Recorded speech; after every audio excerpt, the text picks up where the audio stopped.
In Hong Kong, the Chinese territory of 7 million people, only 1,200 unelected delegates choose their next chief executive.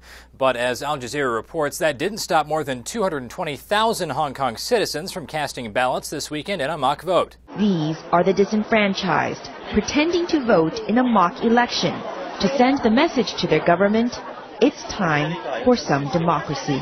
According to Bloomberg, 55% of mock voters cast a vote of no confidence. But the vote that really matters will come Sunday, when lawmakers, finance gurus, and other Hong Kong elites will cast ballots in the city's most hotly contested election since it became a Chinese territory. The election has seen its fair share of controversy. Former businessman Henry Tang was once the clear frontrunner, but fell in polls after facing accusations of marital infidelities. As a result, his rival Leung Chun-ying has pulled the support of more delegates, but he's not without skeletons in his closet, including allegations of ties to organized crime. CNN says missteps by Tang, who was originally favored by the Chinese government, has caused major embarrassment for Beijing and the Hong Kong political system. A few months ago, China made it perfectly clear who it wanted as Hong Kong's next chief executive. Adultery and allegations of connections to organised crime have turned the foolproof system of no surprises on its head. Although the BBC expects Tang and Leung, both supported by Beijing-friendly delegates, to take the vast majority of votes, there is a third candidate without ties to the Chinese capital. Albert Ho has pushed hard for expanding the electorate,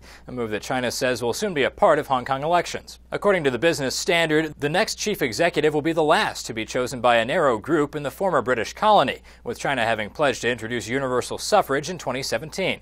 The winner will inherit a city with the biggest wealth gap in Asia, spawned by an influx of money from mainland China. According to the South China Morning Post, Leung had secured between 563 and 643 of the necessary 601 delegate votes. Final tallies should be in by Sunday evening in China.